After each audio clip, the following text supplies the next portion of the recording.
المتين الكريم ونحن على ذلك لمن الشاهدين والشاكرين والحمد لله رب العالمين. بڑے لطیف ہیں نازک سے گھر میں رہتے ہیں، میرے حضور میری چشم تر میں رہتے ہیں، ہمارے دل میں ہمارے جگر میں رہتے ہیں، ہمارے دل میں ہمارے جگر میں رہتے ہیں، انہی کے گھر ہے یہ، وہ اپنے ہی گھر میں رہتے ہیں. یہ واقعہ ہے لباس بشر کی دھوکہ ہے، یہ واقعہ ہے لباس بشر کی دھوکہ ہے، یہ معجزہ ہے لباس بشر میں رہنے.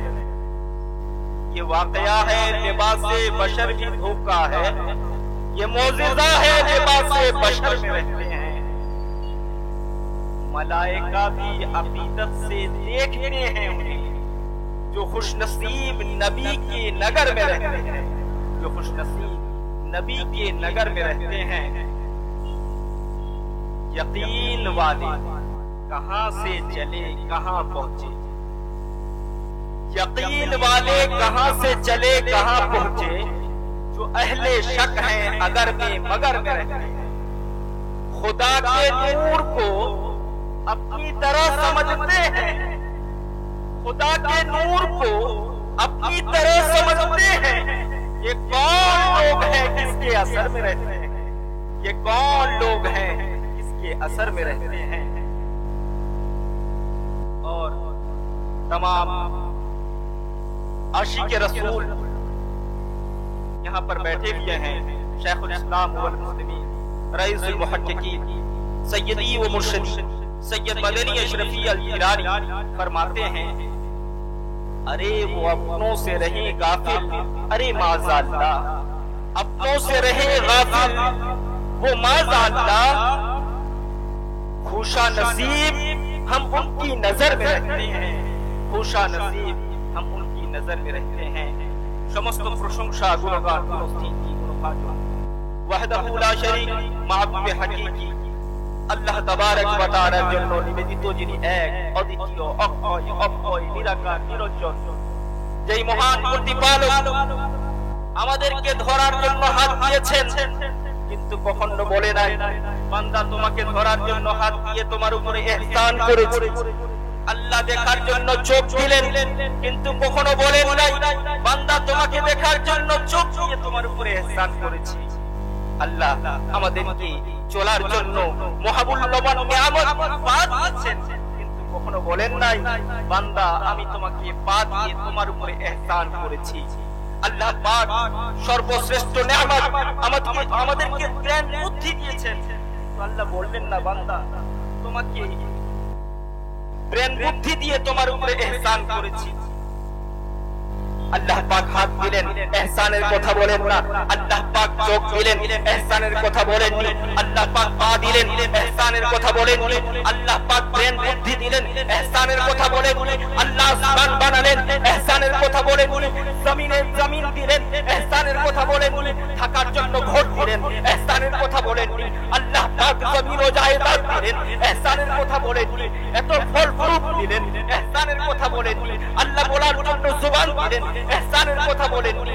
বাবা মা দিলেন, ইহসানের কথা বলেননি.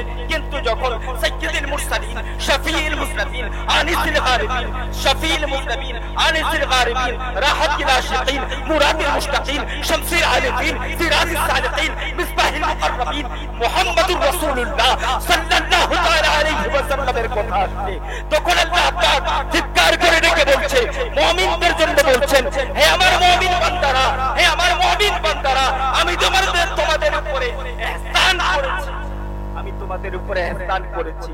لقد من الله على المؤمنين إذ بعث فيهم رسولا, میں نے مومنوں پر احسان کیا, ان میں سے ایک عظمت والا رسول بھیج کر بولیا سبحان اللہ, আমি ইহসান করেছি. এই মুমিনেরা কুরবান হয়ে যাও.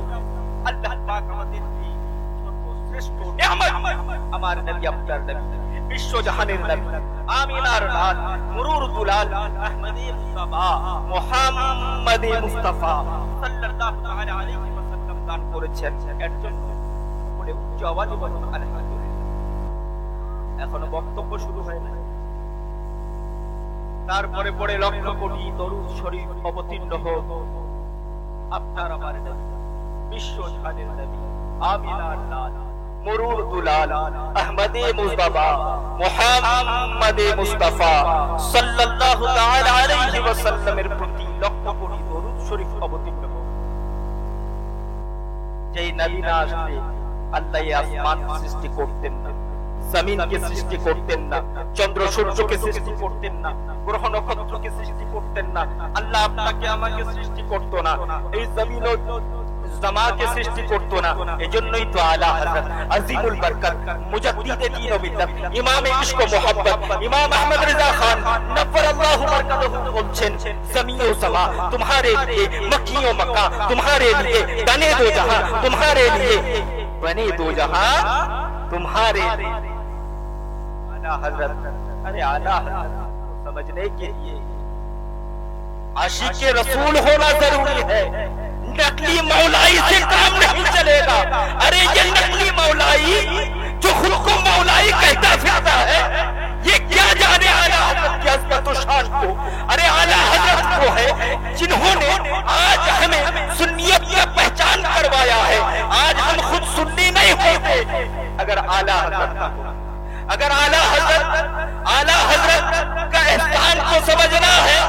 अरे आला हजरत ने सादात की मोहब्बत को बयान किया है, आला हजरत ने अज़मत मुस्तफा को बयान किया है, आला हजरत ने अज़मत मुस्तफा को बयान करते करते फरमाया, सबसे आला वाला हमारा नबी, सबसे वाला वो वाला हमारा नबी, कौन देता है देने को चाहिए, देने वाला है सच्चा हमारा नबी। अरे आला हजरत को तुम जैसे नकली मौलाई समझ नहीं पाओगे। मौलाई तो हम हैं, हम अहले सुन्नत वल जमात वाले हैं। आला हजरत है असली मौलाई, जो इश्के मौला अली में डूब कर किताबें लिखते गए और उनकी किताबों के जरिए आज सुन्नियत कायम और बाकी है। कहिए ना सुभान अल्लाह। লক্ষ কোটি দরুদ শরীফ অবতীর্ণ হোক নবী মুস্তাফার প্রতি। একবার বাঙালি সুরে আমার সাথে দরুদ শরীফ পড়তে হবে। পড়ুন আল্লাহুম্মা সাল্লি আলা সাইয়্যিদিনা মাওলানা মুহাম্মদ ওয়া আলা আলিহি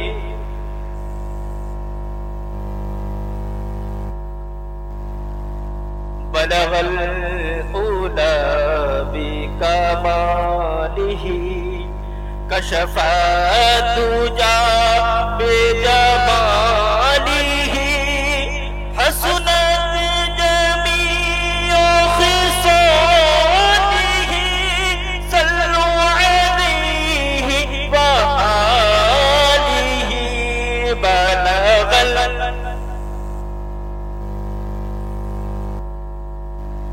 كشف الدجى بجماله حسنت جميع خصاله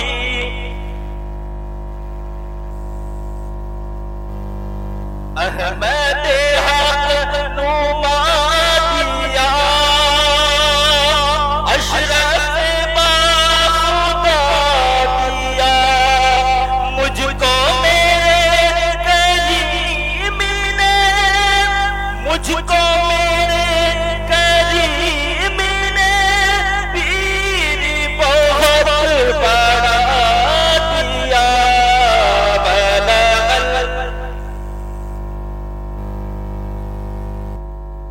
کشف الدجى بجماله حسنت صلوا علیہ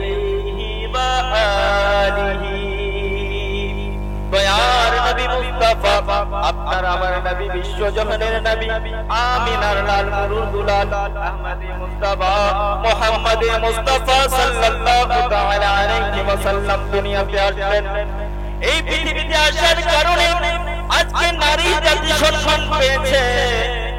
একটু আগে কিছুক্ষণ আগে শায়ের ইসলাম নাজমা সাহেব তিনি একটি ছন্দ পড়লেন যে নারীরা সম্মান পেয়েছে নবী মুস্তাফা আসার কারণে। আমার নবী মুস্তাফা যদি দুনিয়াতে না আসতো আজকে নারীদের ইজ্জতের দাম থাকতো না, নারীদেরকে জীবিত দফন করে দেওয়া হচ্ছিল, আজকে নারী জাত বলতে দুনিয়াতে কিছুই থাকতো না, আর যদিও থাকতো তাদের কোনো সম্মান কিন্তু তাদের থাকতো না। আমার বিশ্ব নবী আমিনার লাল মুরুর দুলাল আহমদে মুস্তাফা মুহাম্মদে মুস্তাফা সাল্লাল্লাহু তাআলা আলাইহি ওয়াসাল্লাম দুনিয়াতে আসার কারণে নারী জাতির সম্মানকে আল্লাহ বৃদ্ধি করে দিয়েছেন। নারী জাতির সম্মান, ও আমার মা ও বোনেরা, জানি না কোথা থেকে কে শুনছো, কান লাগিয়ে শোনো মা, তুমি মা হয়েছো, তোমার কদম তলে আল্লাহ পাক সন্তানের জন্য জান্নাত রেখে দিয়েছেন। তুমি মা হয়েছো, তোমার জন্য তোমার পায়ের নিচে আল্লাহ জান্নাত রেখে দিয়েছে। তুমি যদি বোন হও, একজন ভাইয়ের জন্য তুমি রাখওয়া, ভাই তোমার রাখওয়ালা হয়েছে। তুমি যদি স্বামী, তুমি যদি স্ত্রী হও, তুমি স্বামীর কাছে সর্বশ্রেষ্ঠ সম্পদ হয়েছো। আল্লাহ পাক তোমাকে এত সুন্দর একটা নিয়ামত দান করেছে, সেই নিয়ামতকে বিলীন করে দিও না, সেই নিয়ামতের অলঙ্ঘন করো না। আল্লাহ পাক তোমাকে পর্দার হুকুম দিয়েছে, পর্দা করো, স্বামীর সেবা করো, বাবা মায়ের খিদমত করো, নিশ্চয়ই তুমি জান্নাতি হয়ে যাবে।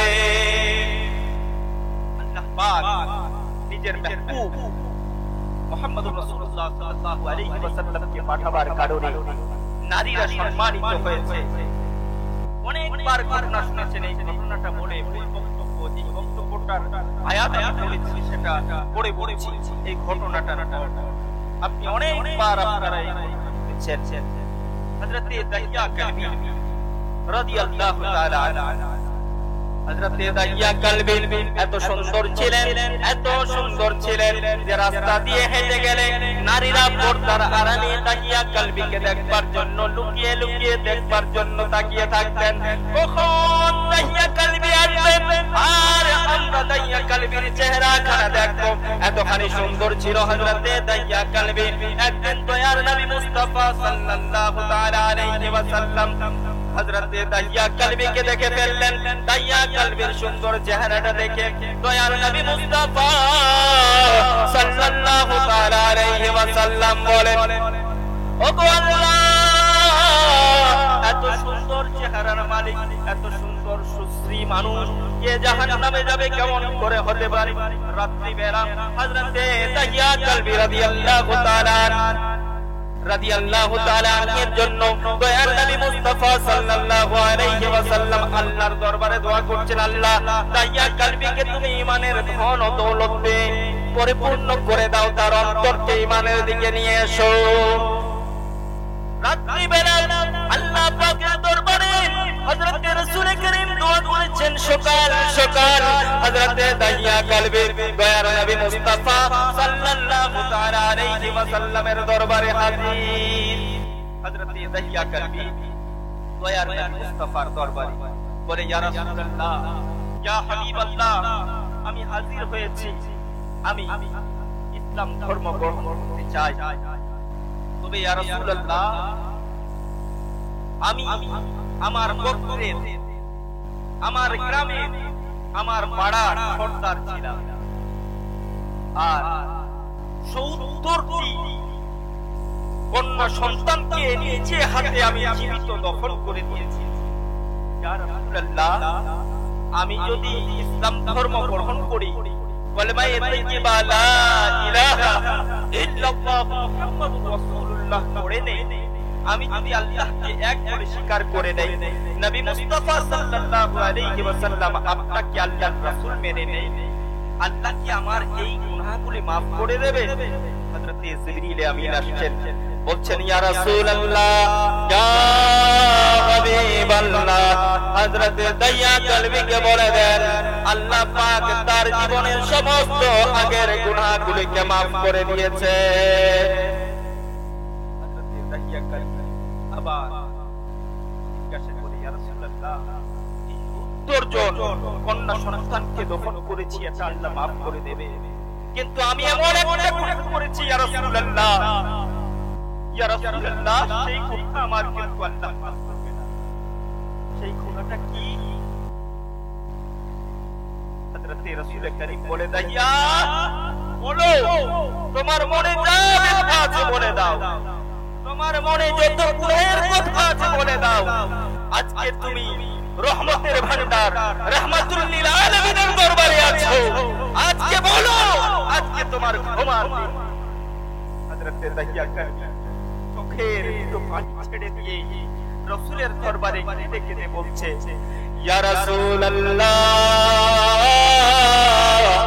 ইয়া হাবিবাল্লাহ, নবী গো,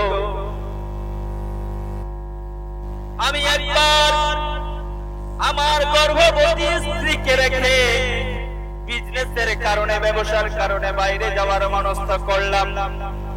আমার স্ত্রীকে পাশে ডেকে আদর করে বললাম, ও আমার অর্ধাঙ্গিনী, ও আমার স্ত্রী, ও আমার কলিজার টুকরা, নয়নের মণি, ওরে আমার অর্ধাঙ্গিনী, তোমার গর্ভে জানি না ছেলে আছে না মেয়ে, তবে একটা কথা হুঁশিয়ারি করে বলে যাই, ও আমার অর্ধাঙ্গিনী, তোমার গর্ভে যদি কন্যা সন্তান হয়, তুমি কিন্তু তাকে কবরস্থ করে দেবা, তুমি জীবিত তাকে দফন করে দেবা, আর যদি ছেলে হয় তাকে ভালোভাবে লালন পালন করবা। হযরত দাহিয়া কলবি চোখের পানিগুলোকে ছেড়ে দিয়ে বলে, ইয়া রাসূলুল্লাহ, ইয়া হাবিবাল্লাহ, নবী গো, আমি ব্যবসার কারণে বাইরে চলে গেলাম। কয়েক বছর যাবত বাইরে থাকার পরে যখন বাড়িতে আসি, দরজায় দস্তক দিলাম, দরজায় ঠোকা মারলাম। দরজায় ঠোকা মারার পরে পরেই দরজাটা একটা ছোট্ট কন্যা সন্তান খুলে দিল। বলে, আপনি কে? দাহিয়া কলবি বলে, তুমি আগে বলো, তুমি কে? কন্যা সন্তানটি বলে, আমি এই বাড়ির মালিকের মেয়ে। এই বাড়ির মালিকের মেয়ে। দাহিয়া কলবি হঠাৎ করে বলে, ইয়া রাসূলুল্লাহ, আমার মুখ দিয়ে বের হয়ে গেল, তুমি যদি এই বাড়ির মেয়ে হও তাহলে এই বাড়ির মালিক হলাম আমি। হযরত দাহিয়া কলবি এই কথা বলে আর চোখের জল ছেড়ে দেয়। ইয়া রাসূলুল্লাহ, আমার অন্তরটা পাথরের হয়ে গেছিল, এত সুন্দর ফুটফুটে কন্যা সন্তানকে দেখতেও আমার দিলে মায়া মায়া। আমি সেই বাচ্চাটিকে একটা ধাক্কা মেরে দূরে সরিয়ে দিয়ে আমি তার মাকে ডেকে পাঠালাম, আমার স্ত্রীকে ডাকলাম, ও আমার অর্ধাঙ্গিনী, আমি যাবার সময় তোমাকে বলে গেছিলাম যে যদি কন্যা সন্তান হয় তাকে বাঁচিয়ে রাখবা না, কবরস্থ করবা। কেন তুমি কেন আমি কন্যা সন্তানকে দেখতে পাই? তার স্ত্রী পায়ে হাতে ধরে আর বলে, ওগো দাহিয়া কলবি, ও আমার সরতাজ, ওগো আমার স্বামী, ও আমার কলিজার টুকরা, নয়নের মণি, এই দেখো কত সুন্দর কন্যা সন্তান আমাদের, দয়া করে তোমার পায়ে ধরি, হাতে ধরি, এই বাচ্চাটিকে তুমি কবরস্থ করো না, জীবিত কবরের মধ্যে দফন করে দিও না। হযরত দাহিয়া কলবি তার স্ত্রীকে বলে, না, তোমার কথা শোনা হবে না। ইয়া রাসূলুল্লাহ, আমি কিন্তু আমার স্ত্রীকে ধমক দিয়ে দুই একদিন পরে, হযরত দাহিয়া কলবি বলেন, দুই একদিন পরে আমার স্ত্রীকে বললাম, কন্যা সন্তানকে সাজিয়ে দাও, কন্যা সন্তানকে আমি বাইরে নিয়ে যাব। কন্যা সন্তানকে সাজিয়ে দেওয়া হয়েছে। দাহিয়া কলবির স্ত্রী বলে, ইয়া রাসূল, দাহিয়া কলবি বলে, ইয়া রাসূলুল্লাহ, ইয়া হাবিবাল্লাহ, নবী গো, আমি ওই কন্যা সন্তানটাকে নিয়ে বাইরে যাব, এমন অবস্থায় পিছন থেকে আমার স্ত্রী এসে ডাক দিয়ে বলে, ও আমার স্বামী, ও কলিজার টুকরা, একটুখানি শোনো না, এদিকে আসুন। ঘরের মধ্যে নিয়ে গিয়ে পায়ে পড়ে কান্নাকাটি করে, ওগো দাহিয়া কলবি, তোমার পায়ে ধরি, হাতে ধরি, আমার এই কন্যা সন্তানটিকে কিন্তু কবরস্থ করো না, তোমার অনুরোধ লাগে, তোমার পায়ে ধরি, হাতে ধরি, দয়া করে এই কন্যা সন্তানকে কবরের মধ্যে দিও না। হযরত দাহিয়া কলবি বলে, ইয়া রাসূলুল্লাহ, আমার মনটা এত পাথর হয়ে গেছিল, আমার স্ত্রীর কোনো কথা আমার কানে গেল না, আমি কিন্তু সেই বাচ্চাটিকে নিয়ে আর খনন করবার হাতিয়ার নিয়ে চলতে শুরু করলাম। প্রচুর রৌদ্রের মধ্যে বহুদূর হাঁটতে হাঁটতে যেতে যেতে আমার কন্যা সন্তানটি বলে, আব্বা বহুদূর হাঁটতে হাঁটতে আসলাম, রৌদ্রের তাপ অতিরিক্ত, এই রৌদ্রের তাপের মধ্যে এত দূরে কেন আমাদেরকে নিয়ে যাও, আমাকে কেন নিয়ে যাও এত দূরে? কোনো উত্তর আমি দেই না। বাচ্চাটি বলে, আব্বা তুমি কি আমাকে খেলনা কিনে দিবা? তুমি কি আমাকে কোথাও ঘুরতে নিয়ে যাবা? তুমি কি আমায় নানির বাড়িতে নিয়ে যাবা? আমি দাহিয়া কালবি কোনো উত্তর দিলাম না। বাচ্চাটিকে কিছু দূর নিয়ে যাওয়ার পর এক জায়গায় বসিয়ে দিয়ে আমি কিন্তু কবর খনন করা শুরু করলাম। কবর খনন করতে করতে আমার শরীরটা ঘেমে একেবারে তপ্ত হয়ে গেল। ঘামে আমার ঘাম বইতে লাগলো। ছোট্ট কন্যা সন্তানটি দৌড়ে এসে তার ছোট্ট আঁচলটা বের করে আমার কপাল মুছে দিয়ে বলে, এত প্রখর রৌদ্রের মধ্যে এই কাজ করবার দরকারটা কি? কিন্তু আমি পাথর হৃদয়টা তবুও শান্ত হলো না, তবুও পাথরের হৃদয়টা একটু বললো না, একটু মুখ হলো না। ইয়া রাসূলুল্লাহ, আমি ওই কন্যা সন্তানকে ধাক্কা মেরে গর্তের মধ্যে ফেলে দিলাম। গর্তের মধ্যে ফেলে দিলাম।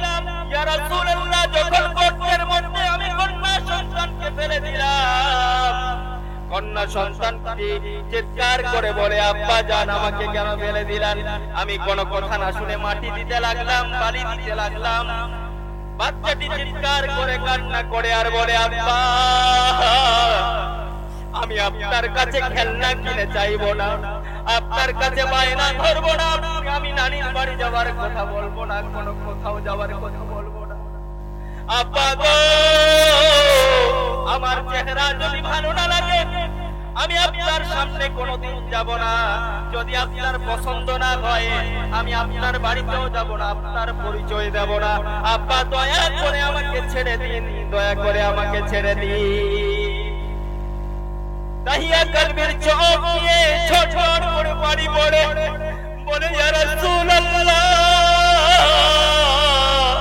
ইয়া হাবিবাল্লাহ, নবী গো, আমি এই কন্যা সন্তানের উপরে মাটি ফেলতে শুরু করলাম। গোটা শরীর যখন পানিতে আর মাটিতে পরিপূর্ণ হয়ে গেল, শুধু মাথাটা বাইরে। বাচ্চাটি আমার দিক থেকে মুখ ফিরিয়ে নিয়ে এবার আসমানের দিকে তাকিয়ে আল্লাহকে ডাকে, আল্লাহ আমি শুনেছি তোমার আখেরি নবী নামে একজন আসবে, যে নাকি নারী জাতির ইজ্জতকে রক্ষা করবে, নারী জাতির সম্মানকে বৃদ্ধি করবে। ওগো আল্লাহ, সময় এসে গেছে, নারী জাতি আজকে জীবিত কবরস্থ করা হচ্ছে। ওগো আল্লাহ, তোমার শেষ নবী মুহাম্মদুর রাসূলুল্লাহ সাল্লাল্লাহু আলাইহি ওয়াসাল্লামকে তুমি প্রেরণ করে দাও। হযরতে দাহিয়া কালবি চোখ দিয়ে ঝরঝর করে পানি পড়ে, দেখা যায় সমস্ত সাহাবায়ে কেরামের চোখ দিয়ে ঝরঝর করে পানি পড়ে। দয়ার নবী মুস্তাফার রেশ মোবারক, চুল মোবারক, দাড়ি মোবারক যেন ভিজে যায়, ভিজে যায়, গোটা শরীর মোবারক চোখের জলে ভিজে যায়। বলে, দাহিয়া কালবি আরো একবার ঘটনাটা বলো। একবার শোনা হলো, দ্বিতীয়বার শোনা হলো, তৃতীয়বার শোনা হলো, পরপর তিনবার যখন শোনা হলো, সাহাবায়ে কেরাম দাহিয়া কালবিকে বলে, ও দাহিয়া কালবি, দয়ার নবীর কান্না আমাদের আর সহ্য হয় না, তুমি কেন বারবার করে নবী মুস্তাফাকে কাঁদাচ্ছ? দয়া করে এই ঘটনাকে এখানে সমাপ্ত করে দাও। এদিকে হযরতে জিবরিল আমিন আসছেন। জিবরিল আমিন এসে বলছেন, ও ইয়া রাসূলুল্লাহ, ইয়া হাবিবাল্লাহ, বলে দিন দাহিয়া কালবিকে আল্লাহ পাক কলেমা পড়ার আগ মুহূর্তের সমস্ত গুনাহ রাশিকে আল্লাহ তার মাফ করে দিয়েছে। বলুন না সুবহানাল্লাহ। এই নারীর সম্মান কে দিয়েছে? নবী মুস্তাফার সাদকা। আরে নবী মুস্তাফার নিসবত পাওয়ার কারণে আল্লাহ পাক দাহিয়া কালবির সমস্ত গুনাহ রাশিকে মাফ করে দিলেন। নবী মুস্তাফার সাথে নিসবত, নবী মুস্তাফার সাথে মোহাব্বতের কারণে, নবী মুস্তাফার সাথে যার মোহাব্বত হয়ে যায় সে বেমিসাল হয়ে যায়, সে মুমতাজ হয়ে যায়। আরে নবী মুস্তাফার ইসলাম সমস্ত মযহবের চেয়ে উত্তম মযহব। নারে তাকবীর, নারে ইসলাত, নারে ইসলাত। নবী মুস্তাফার ধর্ম সমস্ত ধর্মের চেয়ে উত্তম। नबी मुस्तफा निस्बत के लिए, जिसको नबी से निस्बत हो जाए वो जमाने में सबसे मुमताज होता है, वो जमाने में सबसे मुमताज। আমি আয়াত কারিমা তেলাওয়াত করেছিলাম, সেই আয়াতের ব্যাখ্যা করব। আল্লাহ পাক আল্লাহ তাআলা পবিত্র কোরআন কারীমের মধ্যে বলছেন ওয়া রাফা'না লাকা যিকরাক, এ महबूब हमने आपके जिक्र को बुलंद किया। মুস্তাফা জিকির কি আল্লাহ বুলন্দ করেছেন, উঁচু করেছেন, উচ্চ স্থান দান করেছেন। আরে মুস্তাফার জিকির আযানে, মুস্তাফার জিকির নামাজে, মুস্তাফার জিকির রোজাতে, মুস্তাফার জিকির কিসে নেই? মুস্তাফার জিকির আসমানে, মুস্তাফার জিকির আরশে মুআল্লাতে, মুস্তাফার জিকির জমিনে, মুস্তাফার জিকির দরিয়াতে, নবী মুস্তাফার জিকির আসমানে জমিনে চন্দ্রে সূর্যে নক্ষত্রে, নবী মুস্তাফার জিকির আপনার ও আমার জবানে জবানে, নবী মুস্তাফার জিকির শুধু মুমিনের কলবে নয়, নবী মুস্তাফার জিকির আল্লাহ তাবারক ওয়া তাআলা স্বয়ং করছেন, ফেরেশতারা করছেন। আর नमाज का मिटाना गैर मुमकिन, कुरान का मिटाना गैर मुमकिन, हदीस का मिटाना गैर मुमकिन, बल्कि खुदा का मिटाना गैर मुमकिन। तो जब तक खुदा रहेगा जिक्र मुस्तफा बाकी रहेगा, जब तक फरिश्ते रहेंगे जिक्र मुस्तफा बाकी रहेगा, जब तक खुदा रहेगा जिक्र मुस्तफा बाकी रहेगा। इसीलिए हमारे इमाम इश्क व मोहब्बत आला हज़रत अज़ीमुल बरकत मुजद्दिद दीन व मिल्लत इमाम अहमद रज़ा खान नव्वर अल्लाहु मरकदहू फरमाते हैं, मिट गए मिटते हैं मिट जाएंगे आदा तेरे, ना मिटा है ना मिटेगा कभी चर्चा तेरा, ना मिटा है ना मिटेगा कभी चर्चा तेरा। नबी के जिक्र को मिटाने वाले खुद मिट जाएंगे, लेकिन नबी के जिक्र को मिटा नहीं सकते। नबी मुस्तफार जिक्र के मिटानो অত আসান নয়, নবী মুস্তাফার জিকির কে মিটানো অত আসান নয়। আসুন না আমার সাথে কয়েকটি ছন্দ পড়বেন। नूर वाला आया है, नूर लेकर आया है, सारे आलम में ये देखो कैसा नूर छाया है।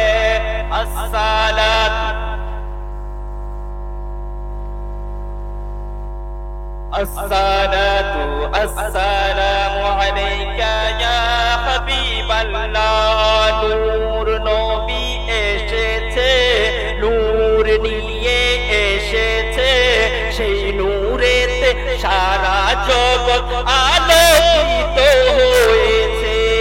আসসালাতু আসসালামু আলাইকা ইয়া রাসূলুল্লাহ, আসসালাতু আসসালামু।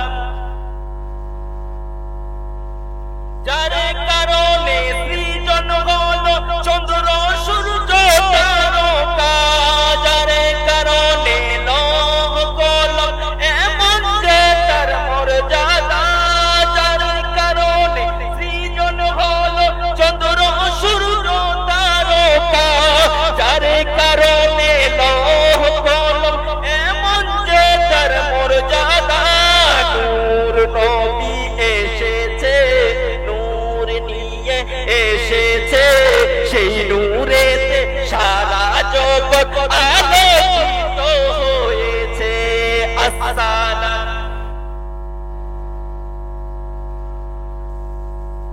আসসালাতু আসসালামু আলাইকা ইয়া হাবিবাল্লাহ। सरकार की आमद, सरकार की आमद, दिलदार की आमद, सब मिलकर बोलो, सब मिलकर बोलो। सब मिलकर बोलो, हाथ लहरा कर बोलो, हाथ लहरा कर बोलो, तुम भी करके उनका चर्चा अपना दिल चमकाओ।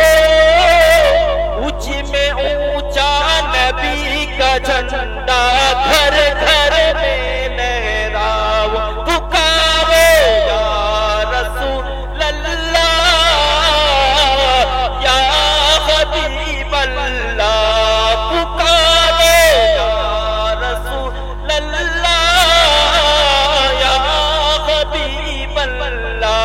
सरकार की आमद, दिलदार की आमद, इस तरफ वाले दिलदार की आमद, सरकार की आमद, दिलदार की आमद, आका की आमद, दाता की आमद, अव्वल की आमद, आखिर की आमद। आयूं ही करके उनका चर्चा अपना दिल चमकाओ।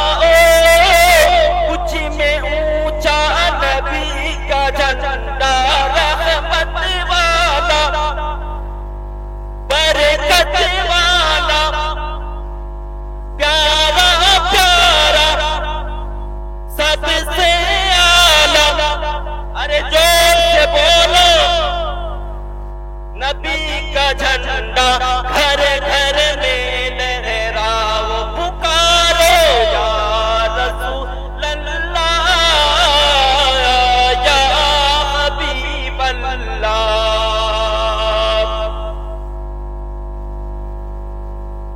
अल्लाह पाक हमारे नबी मुस्तफा सल्लल्लाहु अलैहि वसल्लम के रहमतुल लिल आलामीन করে পাঠিয়েছেন। নবীর জিকিরকে উঁচা করেছেন, নবী মুস্তাফার জিকিরকে উঁচা করেছেন। কিন্তু কিছু লোক বলে আজ আজকে রাত বড় সুবহানাল্লাহ, বড় মূল্যবান রাত, সকল ঈদের সেরা ঈদ ঈদে মিলাদুন নবী। কিছু কুলাঙ্গার, কিছু নালায়েক বলে যে ঈদে মিলাদুন নবী, ঈদে মিলাদুন নবী আর পহেলা বৈশাখ এই দুটোর মধ্যে কোনো পার্থক্য নাই, এই দুটার মধ্যে কোনো পার্থক্য নাই, এই দুটাই হলো শিরক এবং বিদআত। বলুন না মাযআল্লাহ। আরে ঈদে মিলাদুন নবী এরা বুঝেই না যে মিলাদ মানে, এই মূর্খরা মিলাদ মানেই বুঝে না। আরে মিলাদ বাংলায় হলো জন্ম, ইংরেজিতে বার্থডে, হিন্দিতে জন্মদিন, আর ফারসিতে মৌলুদ,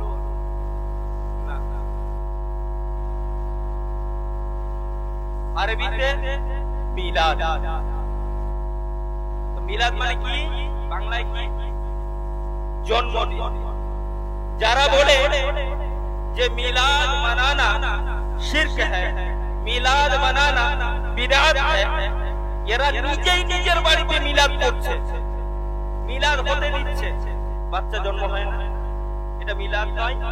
তাহলে বাচ্চা হওয়া বন্ধ করো, তোমার বাড়িতে শিরক ও বিদআত করছো তুমি। কথাটা ঠিক কি না? যখন বাচ্চা জন্ম দিচ্ছ তোমার বাড়িতে, সেটা মিলাদ, সেটা বার্থডে। তুমি তোমার বাড়িতে বাচ্চা হতে দিচ্ছ, মিলাদ হতে দিচ্ছ, আর মিলাদকে তুমি শিরক ও বিদআত বলছো। তুমি তো নিজেই শিরক ও বিদআত। তুমি আর শিরক ও বিদআতের মানা কি বুঝাবে? আরে ঈদে মিলাদুন নবী যদি না হতো, নবী মুস্তাফার আবির্ভাব যদি না হতো, নবী মুস্তাফা এই পৃথিবীতে যদি না আসতেন, তাহলে এই চন্দ্র সূর্য নক্ষত্র কিছুই সৃষ্টি হতো না, আর এই সময়টা কিছু পেতাম না। আমার নবী মুস্তাফা সাল্লাল্লাহু আলাইহি ওয়াসাল্লাম বলছেন, আউয়ালু মা খালাকাল্লাহু নূরি, আল্লাহ পাক সর্বপ্রথম আমার নূরকে সৃষ্টি করেছেন। এই নূর নিয়ম অনুযায়ী অনেকেই বলছেন নবীর নূরের নয়, অথচ আল্লাহ পাক পবিত্র কোরআন কারীমের মধ্যে বলছেন, ক্বাদ জাআকুম মিনাল্লাহি নূরুন ওয়া কিতাবুম মুবিন। तस्दीक की आया तुम्हारे पास एक नूर और रोशन किताब তোমাদের কাছে আসিয়াছে একটি নূর এবং জ্যোতিষ্ময় কিতাব সমস্ত মুফাসসিরিনে কেরামের ইজমা যে নূর বলতে নবী মুস্তাফা সাল্লাল্লাহু তাআলা আলাইহি ওয়াসাল্লাম কে বোঝানো হয়েছে আর নবী মুস্তাফা নিজেও বলছেন আউয়ালু মা খালাকাল্লাহু নূরি আল্লাহ পাক আমার নূরকে সর্বপ্রথম সৃষ্টি করলেন এবার জিজ্ঞাসা যদি করা হয় এখানে যদি জিজ্ঞাসা করা হয় একটু মাইন্ড দেবেন ওই ওগুলোর দিকে ধ্যানটা কম যদি আলোচনা শোনার এবং বোঝার না হয় তাহলে কিন্তু আপনি না মজা পাবেন না বুঝতে পারবেন নবী মুস্তাফা বলছেন আউয়ালু মা খালাকাল্লাহু নূরি আল্লাহ আমার নূরকে সর্বপ্রথম সৃষ্টি করেছেন এবার সর্বপ্রথম বলতে কি বোঝায় এখানে যদি বলা হয় যে আমাদের এখানে মাওলানা হযরত আল্লামা মাওলানা মনসুর আলম সাহেব জিনার ফোনে জিনার দাওয়াতে আমি আজকে আপনাদের এখানে উপস্থিত আছি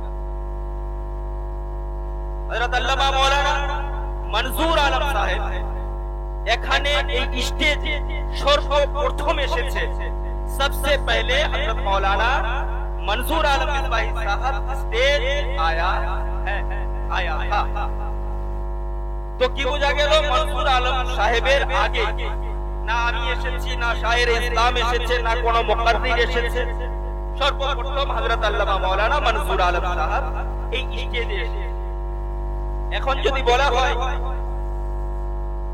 যে উনি স্টেজে জন্মগ্রহণ করেছেন তাহলে কেউ মানবে উনি কোথায় বাড়ি বিহারে ইউপিতে আর উনি এখানে এসেছেন আমি পীরজাদা বায়েজিদ আশরাফি দক্ষিণ দিনাজপুর থেকে আপনাদের দাওয়াতে এখানে এসেছি এবার যদি বলেন যে স্টেজে আছে তাহলে বায়েজিদ আশরাফি স্টেজে জন্ম হয়েছে বলা যাবে কেউ বলবে বলবে না তো আল্লাহ পাক বলছেন কদ জাআকুম আয়া তোমারে পাস আসিয়াছে তোমাদের কাছে একটু মাইন্ড লাগিয়ে শুনবে 2 মিনিট 3 মিনিট এই বুঝার বিষয়টা বলছি 1 মিনিটের জন্য ধ্যান দিবেন তারপরে আমি আলোচনাটা ঠিক নিজের জায়গায় নিয়ে যাব আসিয়াছে তোমাদের কাছে আপনাদের গ্রামে আমি পীরজাদা বায়েজিদ আশরাফি আসলাম আমার সাথে এক সঙ্গী আছে আমরা দুইজন মিলে আপনাদের এখানকার যে মোড়ল যে নেতা তার বাড়িতে যদি দস্তক দেই সে সর্বপ্রথম কি জিজ্ঞাসা করবে আপনি কোথা থেকে এসেছেন कहां से आप तशरीफ लाए हैं তারপরে জিজ্ঞাসা করবে যে আপনি কি সাথে নিয়ে এসেছেন তাই না এবার যদি জিজ্ঞাসা করা হয় কোরআন তুমি বলো এই যে নূর ये কোথা থেকে এসেছে কদ জাআকুম মিনাল্লাহ আল্লাহর কাছ হতে আসিয়াছে আল্লাহর কাছ থেকে এসেছে আল্লাহ के पास से आया है নূর এই নূরটি কার কাছ থেকে এসেছে আল্লাহর কাছ থেকে মিনাল্লাহ আল্লাহর কাছ থেকে এবার নূরকে জিজ্ঞাসা করা হলো ऐ नूर तुम ही बोलो ऐ नूर तुम कहो तुम्हारे साथ कौन आया है तुम्हारे साथे के एसेছে तो किताब मुबीन रोशन किताब तुम আমার সাথে কি এসেছে একটি রোশন কিতাব কিতাব বলতে আল কুরআনুল কারীম কে বোঝানো হয়েছে তাহলে এই আয়াতকে আর নবী মুস্তাফার হাদিস আউয়াল মা খালাকাল্লাহু নূরি আল্লাহ আমার নূরকে সর্বপ্রথম সৃষ্টি করেছে আল্লাহর নূরকে আল্লাহ পাক নিজের মেহবুবকে সৃষ্টি করলেন আর সৃষ্টি করে যখন মনে হলো আসমান সৃষ্টি করলেন জমিন সৃষ্টি করলেন লৌহ কলম সৃষ্টি করলেন চন্দ্র সূর্য সৃষ্টি করলেন আর তারপরে সেই নূরকে নবী মুহাম্মদুর রাসূলুল্লাহ সাল্লাল্লাহু তাআলা আলাইহি ওয়াসাল্লাম কে আখিরুজ জামান আখেরি পয়গম্বর হিসেবে দুনিয়াতে পাঠালেন এবার যদি জিজ্ঞাসা কেউ করে এই নূরটাকে যদি সৃষ্টি করলো তো সৃষ্টি করে রাখতে তো হবে না নাই রাখতে হবে না একটা জিনিসকে আমি যদি আপনাকে দেই যে ও ভাই সাহেব আপনি এই টুপিটা আমার তাজটাকে রেখে দেন, এই তাজটাকে রাখার জন্য আপনি কোথায় রাখবেন? তো বলবে কি যে আমার বাড়িতে রাখবো, আমি ওর বাড়ি নাই, কোথায় রাখবেন? ঘরে রাখবো, ঘর নাই, কোথায় রাখবেন? শ্বশুর বাড়ি নাই, কোথায় রাখবেন? তাহলে আপনি বলবেন মৌলানা দিতে হবে না, আপনি আপনার দেওয়ার ইচ্ছা নেই, যত বাহানা, তাই না? তো আল্লাহ পাক সর্বপ্রথম সৃষ্টি করেছেন, মানে যখন আল্লাহ পাক আসমানকে সৃষ্টি করে নাই, চন্দ্র সূর্যকে সৃষ্টি করে নাই, নক্ষত্রকে সৃষ্টি করে নাই, জমিন ও আসমানকে সৃষ্টি করে নাই, এই কখন শব্দটা, এই টাইমটা, এই সময়টাকেও যখন আল্লাহ সৃষ্টি করে নাই, যখন শুধু আল্লাহ পাক একাই ছিলেন, তখন আল্লাহ পাক কোন বললেন, হে আমার মেহবুব তুমি হয়ে যাও, আর হয়ে গিয়ে আমার কাছে থাকো, আমার কাছে থাকো, আমার পূর্বে খাসে থাকো। হে মেহবুব আমি আপনাকে সর্বপ্রথম সৃষ্টি করলাম এজন্যই, হে মেহবুব আমি আপনাকে দেখবো, আপনি আমাকে দেখুন, এটাই তো মোহাব্বত। আপনি আমাকে দেখুন, আমি আপনাকে দেখবো, এটাই তো উলফত। আপনি আমাকে দেখুন, আমি আপনাকে দেখবো, এটাই তো মোহাব্বত, এটাই তো উলফত, এটাই তো ইশক। হে মেহবুব আমি যেভাবে আপনাকে দেখবো সেভাবে যেন কোন সৃষ্টি জগৎ দেখতে না পারে, এজন্যই আমি সর্বপ্রথম সৃষ্টি করলাম। না টাইমকে সৃষ্টি করেছি, না জমিন ও আসমানকে সৃষ্টি করেছি, না চন্দ্র সূর্যকে সৃষ্টি করেছি, না হযরতে আদমকে সৃষ্টি করেছি, হযরতে নূহকে না সৃষ্টি করেছি, না হযরতে ঈসাকে সৃষ্টি করেছি, না মুসাকে সৃষ্টি করেছি। হে মেহবুব আমি আপনাকে সর্বপ্রথম সৃষ্টি করলাম যাতে করে সমস্ত সৃষ্টি জগতের আগে আপনি সৃষ্টি হয়ে যান, আর আমি যেই রূপে আপনাকে দেখব সেই রূপে কোন সৃষ্টি জগৎ দেখতে না পারে, আর আপনি যেই রূপে আমাকে দেখবেন সেই রূপে যেন কোন সৃষ্টি জগৎ আমাকে দেখতে না পারে। বলুন সুবহানাল্লাহ। হযরত মুসা আলাইহিস সালাম তুর পাহাড়ে গিয়ে বলেন, আল্লাহ হে মাবুদে হাকিকি আমি তোমার সাথে কথা বলছি, হে রব্বে কায়নাত তোমার আওয়াজ শুনছি, হে আল্লাহ আমার একটা আবদার, একটা আশা, একটা চাওয়া, একটা পাওনা, হে আল্লাহ আমি তোমাকে দেখতে চাই। আল্লাহ কি বলছেন? লান তারা তুমি আমাকে দেখতে পাবে না। হযরত মুসা আলাইহিস সালাম জিদ ধরে নিলেন, খুব একটু মানে আল্লাহর কাছে মহব্বতের, মেহবুব আশিক আর মাশুকের যে মহব্বত হয় না, আমি এটা নিবই, হয় না? স্বামী যখন স্ত্রীকে, এই স্ত্রী যখন বলে স্বামীকে আমাকে এই কানের ফুল নাকের ফুল এনে দিতেই হবে, আপনি যতই বাহানা করেন না কেন আপনাকে কিন্তু এনে দিতেই হবেই, তাই না? এটা কিন্তু স্ত্রীর আবদার। তেমনি ভাবে হযরত মুসা আলাইহিস সালাতু ওয়াস সালাম আল্লাহর কাছে বায়না ধরে নিলেন, হে আল্লাহ না আমি তোমাকে দেখব। বলে হে মুসা তুমি আমাকে দেখতে পাবে না, তবে যদি দেখতেই চাও আমার নূরের একটুখানি ছিটা দিয়ে দেই। আল্লাহ পাক নিজের নূরের ছিটা দিয়ে দিলেন। হযরত মুসা আলাইহিস সালাতু ওয়াস সালাম বেহুশ হয়ে গেলেন, বুহে তুর কালো ছাই হয়ে গেল, তুর পাহাড় কালো ছাই হয়ে গেল। হযরত মুসা আলাইহিস সালাতু ওয়াস সালাম আল্লাহকে ওই নূর দেখতে পারলো না, যেই নূর হযরত রাসূল করিম মুহাম্মদুর রাসূলুল্লাহ সাল্লাল্লাহু তাআলা আলাইহি ওয়াসাল্লাম দেখলেন। হযরত মুসা আলাইহিস সালাতু ওয়াস সালাম নিজে থেকে ইচ্ছা পোষণ করলেন, কিন্তু যখন নবী মুস্তাফার বাড়ি আসছে, যখন রাহমাতুল লিল আলামিনের বাড়ি আসছে, যখন শাফিউল মুজনিবিনের বাড়ি আসছে, যখন আনিসুল গারিবিনের বাড়ি আসছে, তখন আল্লাহ পাক নিজের মেহবুবের মন খারাপ, নবী মুস্তাফার মন খারাপ, কাফিরেরা অত্যাচার করছে।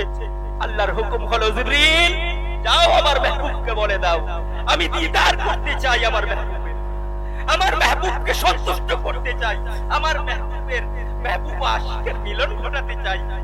ইশক ও মহব্বতের পেগাম দিচ্ছেন আল্লাহ পাক, ডাকছেন বান্দা হে আমার মেহবুব আসো না, তোমার মন খারাপটাকে আমি আদর করে ভুলিয়ে দেই, তোমার মনের আশা বাসনাকে পূরণ করে দেই। হে মেহবুব তুমি চাও না আমার দিদার, কিন্তু আমি আল্লাহ তোমার মেহবুবের, তুমি মেহবুবের মুহাম্মদুর রাসূলুল্লাহ দিদার চাচ্ছি। বলুন সুবহানাল্লাহ।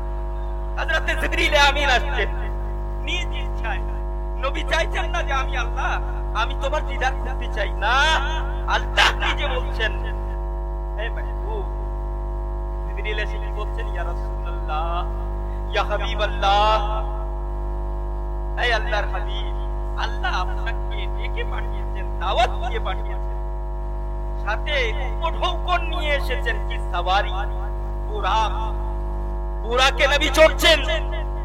হযরতে রাসূল করিম সাল্লাল্লাহু তাআলা আলাইহি ওয়াসাল্লাম বুরাকে চড়ছেন, বুরাক খুশ হয়ে যাচ্ছে। হযরতে জিবরিল আমিন দাবর দিয়ে বলছেন, তুমি জানো না ইয়া সাইয়্যিদুল আম্বিয়া, নবীদের সর্দার, তোমার বেয়াদবি করতে লজ্জা হয় না? বুরাক উড়ন দিচ্ছে, বুরাকের সওয়ারি চলছে, বাইতুল মুকাদ্দাসে যাচ্ছেন। রাস্তার মধ্যে আরে কেউ কেউ বলে না যে নবীও মাটির সাথে মিশে গেছে। এই জাহিলে মুত্তাকিদেরকে বলো, মেরাজের ঘটনাকে তুলে দেখো। আমার নবী মুস্তাফা যখন বাইতুল মুকাদ্দাসের রাস্তায় যাচ্ছিলেন, বুরাকের উপর থেকে দেখছেন, নবী মুস্তাফা বয়ান করছেন যে আমি উপর থেকে দেখছি হযরতে মুসা আলা নবিয়িনা আলাইহিস সালাতু ওয়াস সালাম নিজের কবরে নামাজ আদায় করছে। বলুন আরে নবী মুস্তাফা সাল্লাল্লাহু আলাইহি ওয়াসাল্লাম সমস্ত নবীদের সর্দার হয়ে মাটিতে মরে মাটির সাথে মিশে গেছে। নাউযুবিল্লাহ। এদেরকে দেখলেই লা হাওলা পড়া দরকার। যারা নবীকে, নবীর শানে এত বড় বেয়াদবি করে, নবীর শানে এত বড় আঘাত করে যে নবী মুস্তাফার ওয়াজুদকে মিটিয়ে দিতে চায়। আরে নবী মুস্তাফার ওয়াজুদকে মেটানা এতটা আসান নয়। নবী মুস্তাফার নাম আজানে, নবী মুস্তাফার নাম নামাজে, নবী মুস্তাফার নাম কোরআনে, নবী মুস্তাফার নাম সাবুরে, নবী মুস্তাফার নাম ইনজিলে, নবী মুস্তাফার নাম তাওরাতে, নবী মুস্তাফার নাম আসমানে, নবী মুস্তাফার নাম জান্নাতে, নবী মুস্তাফার নাম সমস্ত কায়নাতের কুল কায়নাতের জাররা জাররাতে। নবী মুস্তাফার নাম মিটানো অত আসান নয়। একটু আগেই বললাম আলা হযরতের জন্য এই বাতিলদের তাবুতে আখরি তীর ঠুকে দিয়ে আলা হযরত আজিবুল বরকত মুজাদ্দিদিন ও মিল্লাত ইমামে ইশক ও মোহাব্বত ইমাম আহমদ রজা খান নফরাল্লাহু মারকাদাহু বলছেন, मिट गए मिटते हैं मिट जाएंगे आदा तेरी, ना मिटा है ना मिटेगा कभी चर्चा तेरा, ना मिटा है ना मिटेगा कभी चर्चा। নবীর শানকে, নবীর মানকে মিটাতে হলে স্বয়ং আল্লাহকে মিটাতে হবে। আর আল্লাহ নিজে তো নবীর প্রশংসা করছেন। আল্লাহকে মেটাবার ক্ষমতা তোমার 14 গোষ্ঠীর নাই। তুমি যদি নবীর হুজুরকে মেটাতে চাও, তুমি শেষ হয়ে যাবে, তোমার শয়তান আজাদিল বাপ শেষ হয়ে যাবে, নবীর হুজুরকে শেষ করতে পারবে না। আজকে ঈদে মিলাদুন নবী দেখলে, জুলুসে মুহাম্মাদি দেখলে চুলকানি উঠে, এলার্জি উঠে। এই বেয়াদবদের মুখে মানে আল্লাহর লানত। যারা নবীর শানে, নবীর মানে এত বড় বেয়াদবি করতো, দ্বিধাবোধ করে না। আরে নবী মুস্তাফার শান, নবী মুস্তাফার মান, আরে এটা তো মুহাব্বত, এটা তো মুহাব্বত যে আমরা মুহাব্বতে নবী মুস্তাফার নাম প্রচার করছি। নবী মুস্তাফার শান বয়ান করছি। আর নবী মুস্তাফার মিলাদ, এটাই কিন্তু মাকসাদ সমস্ত সৃষ্টি জগতের। আল্লাহ নিজের মেহবুবকে সৃষ্টি করলেন। নিজের মেহবুবকে কেন সৃষ্টি করলেন? নিজের মেহবুবকে সৃষ্টি করার একটাই কারণ, আমি আমার রব্বিয়তকে জাহির করব, তাই না? আমি যে রব, আমি যে আল্লাহ, এটা আমি জানাতে চাই। এই মেহবুব, আমি আপনাকে সৃষ্টি করছি, আমি আপনাকে তৈরি করছি, খুব আদর করে, স্নেহ করে, মোহাব্বত দিয়ে, ভালোবাসা দিয়ে। হে মেহবুব, আমি আপনাকে তৈরি করলাম, তৈরি হয়ে যান, তৈরি হয়ে যান, যাতে করে মানুষ আমাকে রব বলে। হে মেহবুব, তুমি তৈরি হয়ে যাও যাতে আমাকে রহমান বলে, মানুষ আমাকে রহিম বলে, মানুষ আমাকে সত্তার বলে, মানুষ আমাকে গফফার বলে। হে মেহবুব, তুমি তৈরি হয়ে যাও যাতে করে মানুষ আমাকে রব বলে, খালিক বলে, মালিক বলে। এই মেহবুব তুমি তৈরি হয়ে যাও। তুমি যদি আমাকে খালিক ও মালিকের পরিচয় করিয়ে দাও, এই মেহবুব আমি আপনার পরিচয় করিয়ে দেব।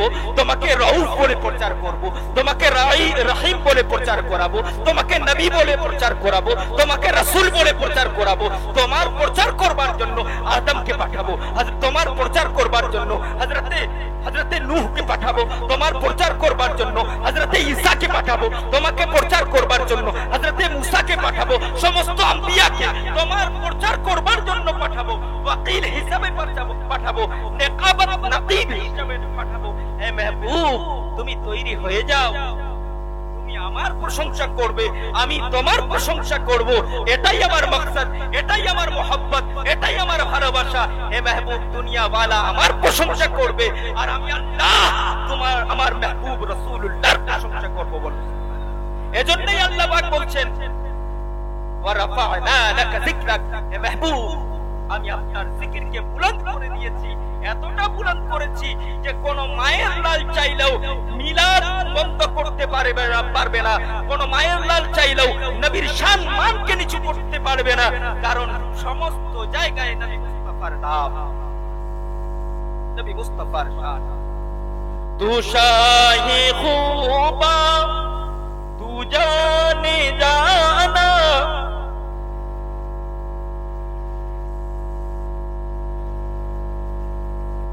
शाहे खूबा तू जाने जाना है, चेहरा उम्मुल किताब तेरा ना बन सकी है ना बन सकेगा, मिसाल तेरी जवाब तेरा।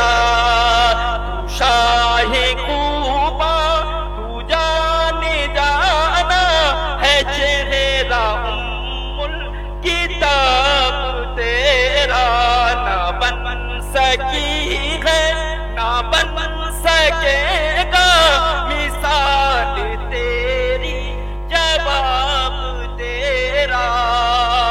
তুমি রূপের রাজ, তুমি জানের জান, তোমার চেহারা ইয়াসিন ও কুরআন হতে পারেনি কেউ, তো হবে না তোমার উপমা, তোমারই সমান হতে পারেনি কেউ, তো হবে না তোমার উপমা, তোমারই সমান। তুমি রূপের রাজ, তুমি জানের জান, তোমার চেহারা ইয়াসিন ও কুরআন। সবার শুরু হয়ে এলে সবার পর, সবার শুরু হয়ে এলে সবার পর, পেলে চিররূপ অপূর্ব সুন্দর। বয়স তোমার যে 100 লাখ বছর, তবু যে সজীব তোমার যুব প্রাণ। অনেকে বলে না নবী মুস্তাফা বয়স 40 বছরে নবুয়ত পেয়েছে, কিন্তু আসলে কি তাই? নবী মুস্তাফা যখন সৃষ্টি হয়েছে তখনই আল্লাহ পাক নবী হিসাবে তৈরি করেছেন, বলেন না সুবহানাল্লাহ। এজন্যই নবী বলছেন যে বয়স তোমার যে 100 লাখ মানে 100 বছর, তবুও তোমার বয়সের কোনো ঠিকানা কেউ দিতে পারে না। কবি বলছেন বয়স তোমার যে 100 লাখ বছর, তবু যে সজীব তোমার যুব প্রাণ। তু শাহে খুবা তু জানে জানা है, चेहरा उम्मुल किताब तेरा ना बन सकी है ना बन सकेगा, मिसाल तेरी जवाब तेरा। तू सबसे अव्वल तू सबसे